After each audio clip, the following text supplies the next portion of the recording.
तो कैसे हैं आप सभी लोग। एक बार फिर से स्वागत है आपका हमारे YouTube channel study with Yogesh में। अब हम लोग एक हफ्ता यहाँ से विंटर ईयर बुक कवर करेंगे, यानी 4 से 5 क्लासेस, ठीक है। और जो कल LT का एग्जाम आया है उसमें चयनित सभी छात्रों को ढेर सारी शुभकामनाएं। जिन बच्चों का किसी कारण से नहीं हो पाया उनके पास आगे प्रवक्ता का विकल्प अभी खुला हुआ है, तो मेहनत कहीं काम नहीं मतलब मेहनत ऐसा नहीं कि कहीं आपकी काम नहीं आएगी, जरूर वो मेहनत काम आती है। तो आप लगे रहिए, किसी न किसी पड़ाव पे, किसी न किसी मुकाम पे आपकी मेहनत आपकी सफलता से जरूर टकराएगी, ठीक है। तो कहीं ना कहीं ये देखेंगे हम लोग कि विंटर ईयर बुक से बच्चों हमेशा क्वेश्चन आते हैं। आपने ली है तो ठीक है, नहीं ली है तो पिछली बार की भी काम चल जाती है, क्योंकि विंटर ईयर बुक जैसे मेरे हाथ में भी आप लोग देख पा रहे होंगे, ये क्या है, ये सालाना एक निकलती है। इसमें वर्ष 2024 के महत्वपूर्ण प्रश्न होंगे और लोक सेवा आयोग स्पेशली इससे क्वेश्चन पूछता है, ठीक है। चाहे अधीनस्थ या लोक सेवा आयोग हो, तो महत्वपूर्ण जो चीजें होंगी हम इसमें कवर करेंगे। और जो आपके पास अगर पिछली बार की किताब है विंटर ईयर बुक, या कभी भी की है 2-3 साल पहले की, वो भी चल जाएगी, बशर्ते कि जो 4-5 क्लासेस में इसकी करा रहा हूं इसमें आप मेन जो पॉइंट हैं जो आपको नहीं आते होंगे उसको नोट करते रहना, ठीक है। रिटर्न काम कम होगा बच्चों। स्टार्टिंग में इसमें दिया हुआ है समर्पण, यानी ये जो किताब है किसको समर्पित की है, एक उत्तराखंड राज्य आंदोलन के सशक्त हस्ताक्षर यानी BD रतूड़ी जी और प्रहलाद मेहरा जी को, ठीक है। उनका देहांत हो गया था तो इस वजह से उनको समर्पित है। तो अगर कभी पूछता है कि प्रहलाद मेहरा कौन थे, मैंने आपको पढ़ाया है, कुमाऊनी लोक गायक, बच्चों बहुत फेमस कुमाऊनी लोक गायक हैं प्रहलाद मेहरा जी। और दूसरा BD रतूड़ी जी जो कि कौन थे, उत्तराखंड राज्य आंदोलन के सशक्त हस्ताक्षर यानी उत्तराखंड राज्य आंदोलनकारी वो संबंधित थे, ठीक है। तो BD रतूड़ी कौन थे, उत्तराखंड राज्य आंदोलनकारी, और प्रहलाद मेहरा कौन है, उत्तराखंड में कुमाऊं के प्रसिद्ध लोक गायक, ठीक है। दोनों जो है इस बार इनको समर्पित ये किताब की गई है। इसके अलावा बच्चों जो मुठभेड़ हुआ था कठुआ में आतंकवादियों का, उसमें जो जवान मारे गए थे या जो जवान शहीद हुए थे उनको भी समर्पित है। और इसके साथ साथ ही आप इसमें चेक करना, पेरिस ओलंपिक में भाग लेने वाले प्रतिभागियों के नाम दिए हैं, उनको बधाई दी है। तो आप क्या होता है, जैसे आयोग ने कुकी पेपर किताब पकड़ी, वो कहीं से भी उसने स्टार्टिंग पेज देखा वहीं से क्वेश्चन पूछ देगा, ठीक है। तो देखो BD रतूड़ी लिख लीजिए, BD रतूड़ी राज्य आंदोलनकारी, ठीक है। प्रहलाद मेहरा कुमाऊनी लोक गायक, जो आपको नहीं आता वही लिखना है, ठीक है। मैं लिखूंगा नहीं ये वाली चीजें, क्योंकि विंटर ईयर बुक में लिख के कम ही पढ़ाता हूं। साथ ही साथ पेरिस ओलंपिक में प्रतिभाग, यानी इस बार बच्चों पेरिस जो ओलंपिक गेम हुए फ्रांस के पेरिस में अगस्त हुए, जो हाँ इसी टाइप से जुलाई अगस्त के आसपास 2024 में उत्तराखंड के 4 खिलाड़ियों ने उसमें प्रतिभाग किया।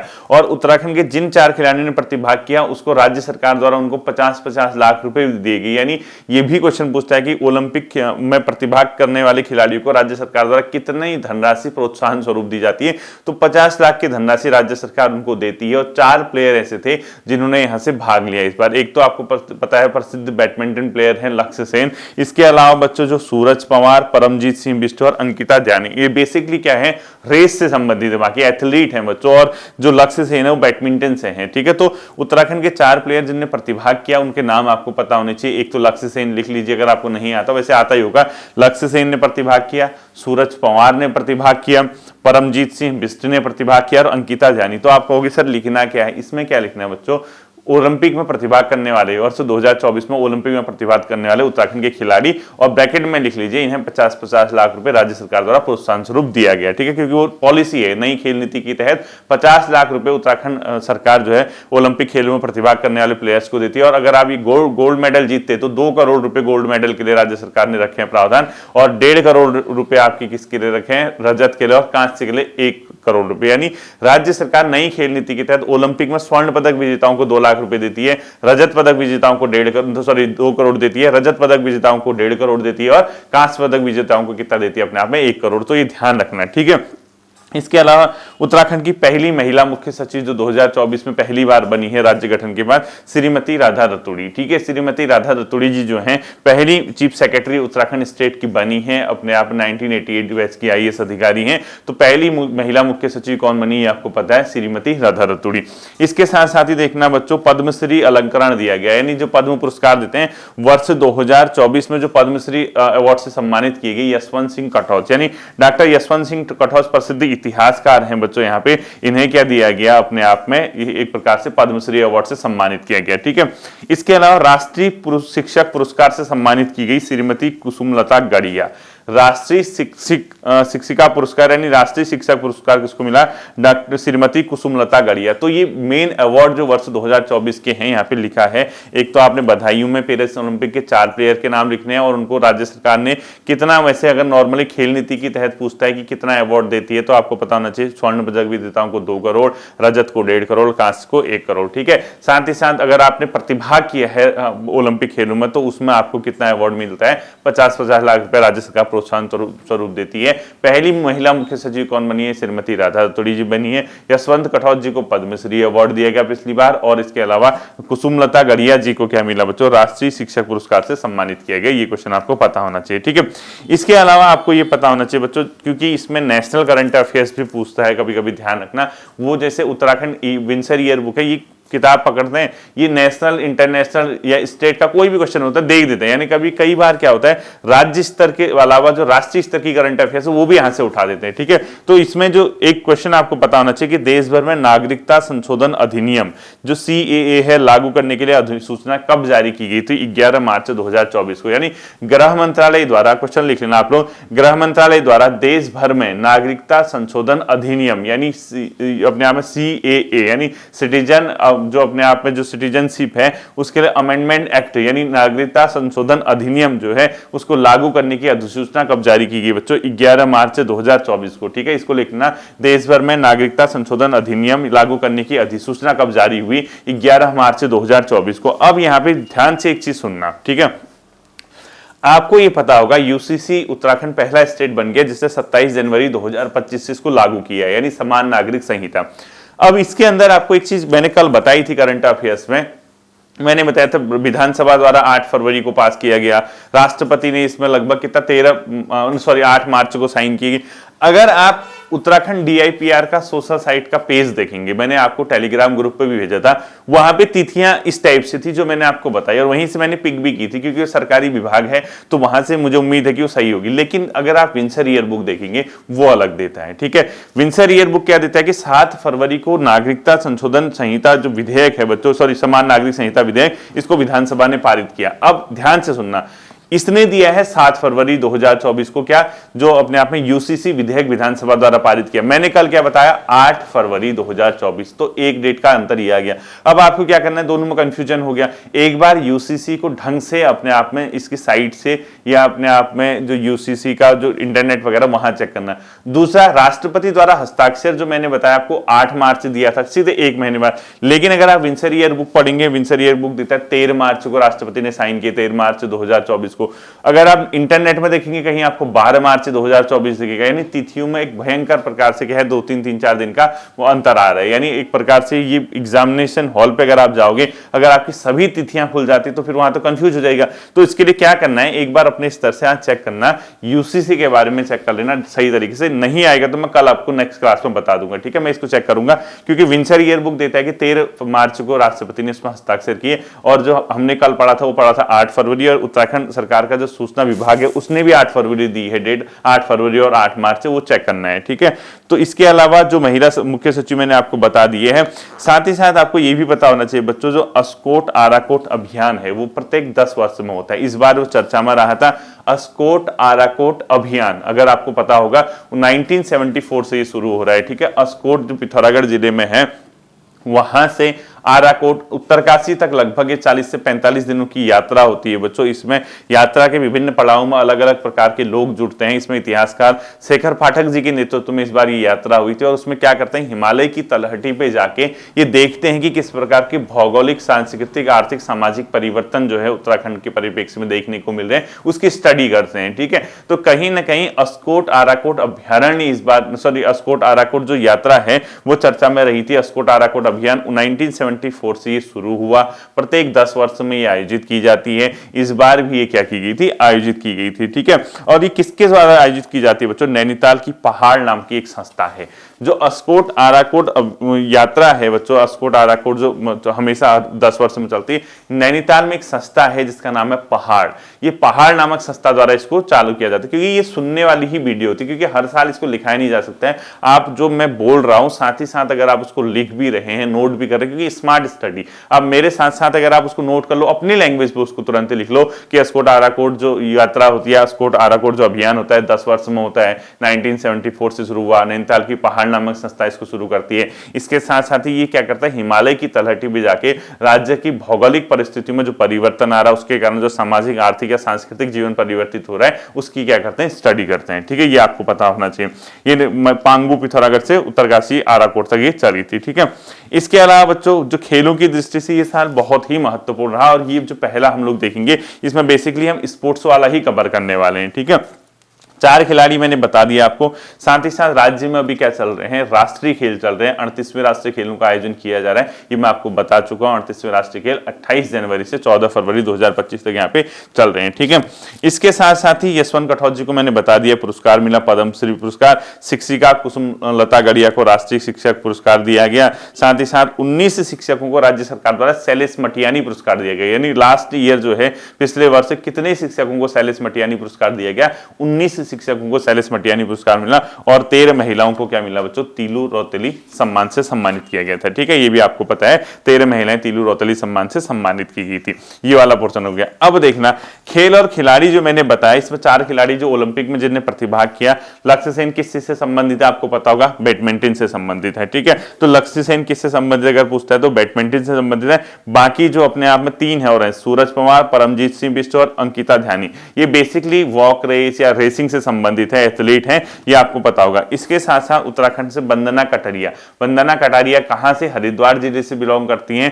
टोक्यो ओलंपिक में हैट्रिक लगाने वाली, हॉकी में टोक्यो ओलंपिक 2021 में हुए थे, उसमें हैट्रिक लगाने वाली पहली भारतीय महिला बनी थी, ये आपको सभी पता है। ठीक है, इसके साथ साथ ही इसमें जो चीजें दी हैं बच्चों, इसमें दी है जो और जो प्लेयर उत्तराखंड से रहे हैं, जैसे जसपाल राणा निशानेबाज से उनका संबंध रहा, बछेंद्री पाल जो है उत्तराखंड में उत्तरकाशी जनपद से उनका संबंध है, बछेंद्री पाल है ना, पर्वतारोही। इसके अलावा इसमें दिया है एक के बाद एक चोटियों को चढ़ाई करने वाली तानसी और नुंगसी, दोनों बहनें हैं, ये क्या है, पर्वतारोही। ये पूछता है, मैच करने को पूछेगा, जैसे 4 प्लेयर तो मैंने बता दिया किससे से संबंधित, जैसे तानसी और नुंगसी किससे, पर्वतारोही, बसंतरी पाल किससे, पर्वतारोहण से, ये अपने आप में जसपाल राणा निशानेबाजी से संबंधित है। ठीक है, परिमार्जन नेगी का संबंध है चेस से, चेस प्लेयर थे परिमार्जन नेगी हैं मतलब। ठीक है, इसके अलावा कुहू गर्ग हैं, ये भी बैडमिंटन से संबंधित है। कुहू गर्ग आपने नाम सुना होगा, जो पूर्व अपने आप राज्य के पुलिस महानिदेशक से उनकी बिटिया हैं। कुहू गर्ग भी क्या है यहाँ पे बच्चों, बैडमिंटन प्लेयर है। ठीक है,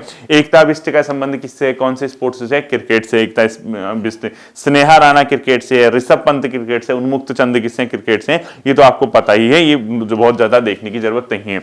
इसके साथ इसने एक दिया राम बहादुर छेत्री, राम बहादुर छेत्री बच्चों फुटबॉल प्लेयर, यानी एक जो ओलंपिक में भी इन्होंने प्रतिभाग किया था शायद, लेकिन बहुत अपने आप में ओलंपिक में नहीं, ओलंपिक तो कहां करेंगे। राम बहादुर छेत्री जो है फुटबॉल प्लेयर, बहुत अपने आप में क्या है, राज्य से इनका संबंध रहा है, और बहुत महान प्लेयर इनको की श्रेणी में इनका नाम आता है। ठीक है, अब देखना, ये तो पुराना इतिहास हो गया, ये तो आपको सब पता है कौन किस स्पोर्ट्स से। आपके करंट अफेयर्स की दृष्टि से जो क्वेश्चन पूछा जाता है, आपको 4 प्लेयर के नाम पता होने चाहिए। कौन कौन से, एक लक्ष्य सेन, एक अंकिता ध्यानी, एक परमजीत सिंह बिष्ट, और एक कौन अपने आप में सूरज पवार। ठीक है, लक्ष्य सेन बैडमिंटन बता दिया मैंने। अंकिता ध्यानी किससे हैं बच्चों, मध्यम दूरी और लंबी दूरी की धाविका है, यानी रेसर हैं। अंकिता ध्यानी किस चीज से हैं, रेसर हैं। परमजीत सिंह बिष्ट जो हैं बच्चों, ये अपने आप में इन्होंने पुरुषों की 20 किमी रेस में प्रतिभाग किया, यानी ये भी क्या है, रेस वाले हैं। और जो अपने आप में सूरज पवार है बच्चों, इसमें मिक्स्ड रिले में पेरिस ओलंपिक में भाग लिया, walk mixed relay, walk mixed relay. देखो अंकिता ध्यानी और परमजीत बिष्ट रेस से लगा लो आप, लक्ष्य सेन बैडमिंटन से लगा लो, और जो सूरज पवार है बच्चों किससे, मिक्स्ड रिले वॉक, क्या लिखोगे, मिक्स्ड रिले रेस या मिक्स्ड रिले रेस से लिखोगे। ठीक है, अब इसने पूरा इतिहास दिया है पेरिस ओलंपिक में उत्तराखंड के खिलाड़ी, जितने भी उत्तराखंड के खिलाड़ी हैं उनका इतिहास दिया। हम इतना नहीं देखेंगे, हमें ये देखना है कि इस बार 4 प्लेयर्स ने प्रतिभाग किया, और इससे पहले आज तक उत्तराखंड के बच्चों 1900 कितने से इस प्लेयर ने भाग दे रखा है, तो टोटल 10 खिलाड़ियों ने प्रतिभाग किया है राज्य गठन के बाद, यानी पृथक राज्य बनने के बाद उत्तराखंड से टोटल 10 प्लेयर ऐसे निकले हैं जिन्होंने ओलंपिक में प्रतिभाग किया। ये ध्यान रखना, पृथक राज्य गठन के बाद उत्तराखंड से कुल 10 प्लेयर्स ने अभी तक क्या किया है बच्चों, ओलंपिक में प्रतिभाग किया है। और वैसे अगर आप राज्य से पहले भी देखेंगे तो एकमात्र प्लेयर है जिसने क्या किया है बच्चों, राज्य का गोल्ड मेडल जीता है, उनका नाम है हरदयाल सिंह। जो गोल्ड में, जो हॉकी में गोल्ड जीता वहां से संबंधित है। तो उत्तराखंड से ओलंपिक खेलों में पदक जीतने वाले एकमात्र खिलाड़ी का नाम अगर पूछता है तो हरदयाल सिंह जी हैं, जो कि हॉकी टीम के मेंबर रहे थे। इसको लिख लेना, उत्तराखंड से ओलंपिक खेलों में पदक जीतने वाले एकमात्र प्लेयर कौन है बच्चों, एकमात्र खिलाड़ी जो है वो है हरदयाल सिंह। ठीक है, पदक जीतने वाले एकमात्र खिलाड़ी उत्तराखंड से ओलंपिक खेलों में। अब आप कहोगे अभिनव बिंद्रा वगैरह, बेसिकली उन्हें यहाँ स्टडी वगैरह की बच्चों, और जैसे जसपाल राणा शायद वो भी यहीं से हैं बेसिक मूल। तो अब कहां से वो अभी हैं, पंजाब हरियाणा सरकार से वो खेलते हैं शायद मेरे ख्याल से। तो अब तो कहां खेलेंगे, पहले खेलते थे। ठीक है, इसके अलावा जो 2024 में ओलंपिक गेम हुए हैं उसमें भारत किस पोजीशन पे रहा या पहली पोजीशन पे कौन रहा, ये आपकी डिफरेंट सेक्टर का पोजीशन, ये हमने पढ़ा ही है। 71 पोजीशन पे इंडिया रहा और अब कोई भी गोल्ड मेडल नहीं जीता, एक रजत और बाकी 5 कांस्य पदक, ये अमेरिका पहले पे रहा, चाइना पे दूसरा। वो पुराने तथ्य हो गए, अब हमने वो देखने नहीं है। ठीक है, तो यहाँ पे आप क्या करोगे बच्चों, इन प्लेयर्स को, जो भी उत्तराखंड के प्लेयर है,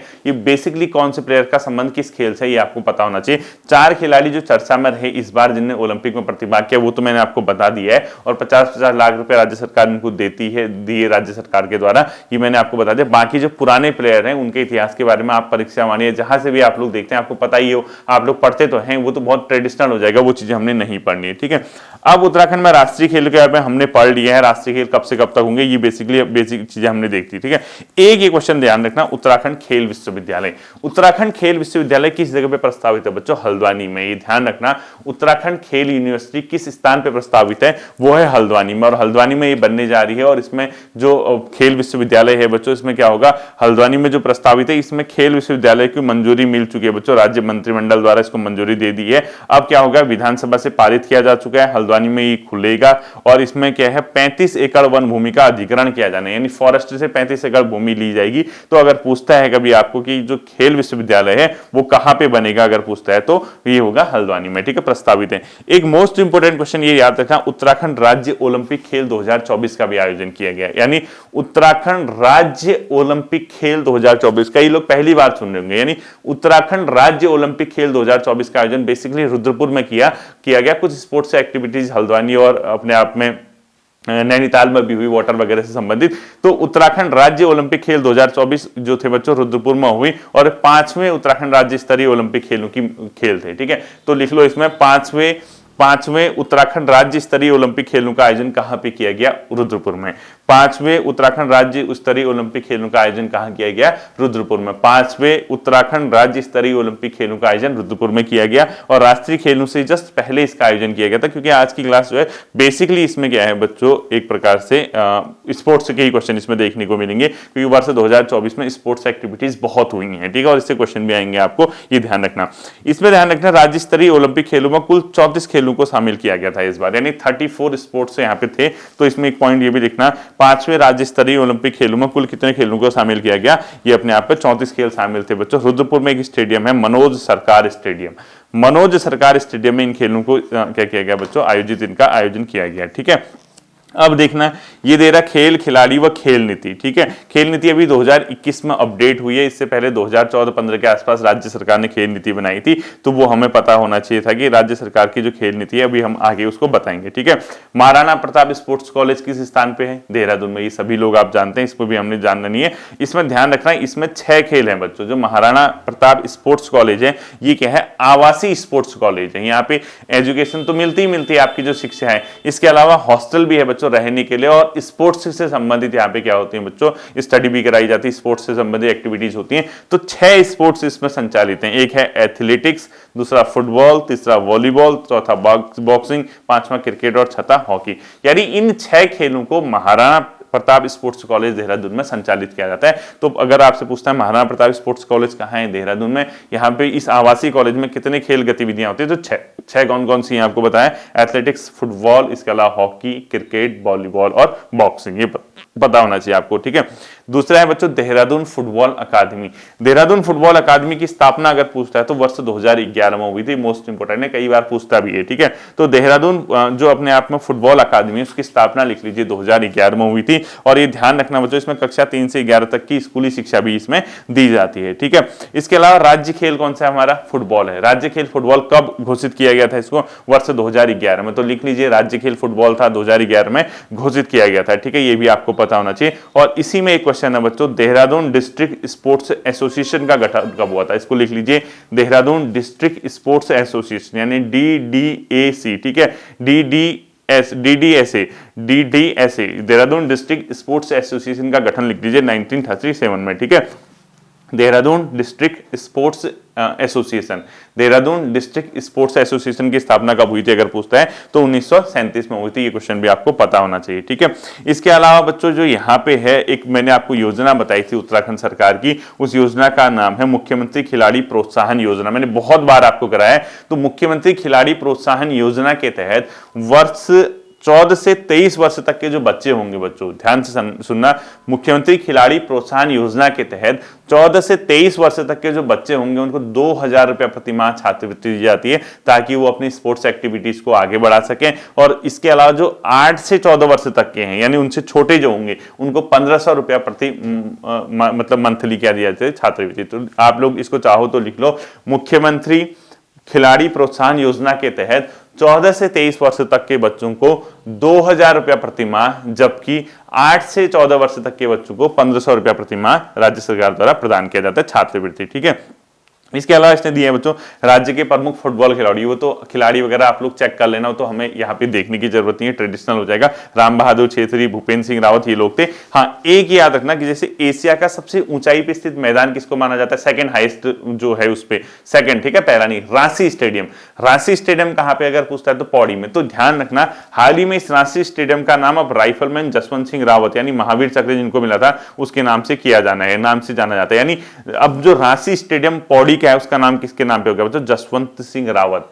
जसवंत सिंह रावत के नाम से हो गया, ध्यान रखना। तो अगर पूछता है रांची स्टेडियम कहाँ है? पौड़ी में। किसके नाम पे रखा गया? जसवंत सिंह रावत के नाम पे ही रखा गया है, ठीक है। इसके अलावा महिला फुटबॉल प्लेयर्स के नाम दे रहा, वो हमने देखना नहीं है। रक्षा पवार और अनीता रावत इसमें मुख्य हैं, बता रहा है। चाहो तो आप लोग लिख लो महिला फुटबॉलर में रक्षा पवार और अनीता रावत। साथ ही साथ क्रिकेट में आपको पता ही है, हाँ, बीसीसीआई ने उत्तराखंड क्रिकेट एसोसिएशन को कब मान्यता दी थी? मैंने ये भी कराया, वर्ष 2019 है ना, मैंने एक बार पहले कराया था आपको कि बीसीसीआई ने जो उत्तराखंड क्रिकेट एसोसिएशन उसको कब मान्यता दी थी बच्चों? 2019 में। ये क्वेश्चन भी आपको ध्यान में रखना है। और यहाँ के अध्यक्ष अभी गिरीश गोयल जी है, शायद वर्ष 2024 में उनको नियुक्त किया गया। हॉकी प्लेयर्स की लिस्ट दे रखी है, वो अभी नहीं देखेंगे हम, क्योंकि स्पोर्ट्स का अलग सेक्शन इतना आता भी नहीं है। निशानेबाजी की लिस्ट दे रखी है, टेनिस की लिस्ट दे रखी है, बैडमिंटन की लिस्ट दे रखी है। कौन सा प्लेयर किससे है ये आप लोग देखते रहना। एथलेटिक्स, बास्केटबॉल, बॉक्सिंग, साहसी खेल, राफ्टिंग और जल खिलान, ट्रैकिंग, स्कीइंग, ये सब चीजें दे रखी है, ये हमने नहीं देखनी है, ठीक है। एक ये दे रहा है शीतकालीन खेल एवं ओलंपिक होते हैं। शीतकालीन खेल आपको पता है, राज्य खेल पुरस्कारों की शुरुआत आपको पता है 2013 से यहाँ पे की गई थी। हाँ, उत्तराखंड खेल नीति 2021, ये ध्यान में रखना। जो उत्तराखंड में संशोधित खेल नीति है, यानी इसमें कुछ संशोधन किया है बच्चों, वो मैंने आपको बता दिया कि ओलंपिक खेलों में कोई स्वर्ण पदक जीतेगा उसको राज्य सरकार 2 करोड़ रुपए देगी, रजत पदक जीतेगा तो उसको 1.5 करोड़ रुपए देगी, और कांस्य पदक जीतेगा तो उसको 1 करोड़ देगी, और जो ओलंपिक में भाग लेगा उसको 50-50 लाख रुपया राज्य सरकार द्वारा दिया जाता है। तो नई खेल नीति के तहत ध्यान रखना, स्वर्ण पदक ओलंपिक खेलों में स्वर्ण पदक, रजत पदक व अपने आप में कांस्य पदक, इसका अमाउंट लिख लो 2 करोड़, 1.5 करोड़ और 1 करोड़। और जो खाली प्रतिभा करेगा ओलंपिक खेलों में वो 50 लाख रुपए उसको राज्य सरकार देती है। इसलिए कहते हैं स्पोर्ट्स में भी ध्यान दिया कीजिए, ठीक है। इसके साथ साथ जो किसी भी अंतरराष्ट्रीय चैंपियनशिप में स्वर्ण पदक जीतेगा बच्चों, कोई भी इंटरनेशनल लेवल पे अगर कोई गेम्स होते हैं उसमें अगर स्वर्ण पदक जीता है तो उसमें 30 लाख रुपए राज्य सरकार देती है। रजत पदक अगर जीतेगा तो 20 लाख देगी, और उसके अलावा जो कांस्य पदक जीतेगा उसको 15 लाख रुपए राज्य सरकार द्वारा दिया जाता है, ठीक है। राष्ट्रीय और अंतरराष्ट्रीय खेलों में ये स्पोर्ट्स जो एक्टिविटीज है बच्चों उसको बढ़ाने के लिए, प्रोत्साहित करने के लिए राज्य सरकार द्वारा अपनी खेल नीति में संशोधन किया गया 2021 में। तो ध्यान रखना, ओलंपिक में कितना अमाउंट, और किसी भी अंतरराष्ट्रीय प्रतियोगिता में स्वर्ण, रजत और कांस्य जीता है तो 30 लाख, 20 लाख व 15 लाख रुपए इसको अमाउंट दिया जाता है, ठीक है। खेल नीति में अब बदलाव कर दिया गया बच्चों राज्य सरकार द्वारा। पहले क्या था, जो स्पोर्ट्स प्लेयर होंगे उनको 14 विभागों में नौकरी मिलती थी, आरक्षण मिल जाता था, अब वो 6 विभाग कर दी, यानी जो स्पोर्ट्स प्लेयर हैं बच्चों उनको केवल 6 विभागों में ही सरकारी नौकरी मिल सकेगी, ठीक है। इसको भी ध्यान रखना, क्या पता कभी पूछ दे आपको। प्रतिभावान खिलाड़ियों के लिए आर्थिक सहायता योजना, ये तो छोड़ दीजिए, आर्थिक सहायता इतनी नहीं पूछेगा वो। बाकी ये लक्ष्य सेन वगैरह के बारे में दिया है, बैडमिंटन वगैरह ये सब दिया है, ठीक है। अब आपको क्या करना है, देखो कुछ महत्वपूर्ण तथ्य मैंने स्पोर्ट्स से, क्योंकि पहली क्लास थी। अब विंसर ईयरबुक में ये मत सोचना कि सर ने ये पढ़ा है ऐसा पढ़ा है, ये ना पूरा जैसे आयोग क्या करता है किताब पकड़ेगा ऐसे रैंडमली। विंसर ईयरबुक हमेशा से इंपॉर्टेंट रही है, वहां से क्वेश्चन पूछे जाते हैं, वो करंट अफेयर से भी पूछता है, ट्रेडिशनल भी पूछता है। तो पहला चैप्टर जो था बच्चों इसी से संबंधित था, किससे संबंधित, जो स्पोर्ट्स वाला था। अब आपको क्या करना है, main badminton player, main hockey player, main football player, main boxing player, कभी कभी मैच करना आ जाता है, मेन पर्वतारोही, वो ट्रेडिशनल है। वो ट्रेडिशनल मतलब जो आपके पुराने आपने पढ़े हुए हैं परीक्षावाणी में, वो चीजें आपको वहां दिखेंगी, ठीक है। आई होप कि ये चीजें आपने सुनी होंगी, पहले नहीं भी सुनी होंगी तो आप इसको एक बार ढंग से सुन लीजिएगा, आपका काम एग्जामिनेशनों पे बन जाएगा, ठीक है। फिर मिलते हैं अगले सेशन पे, अपना ध्यान रखिएगा, थैंक यू।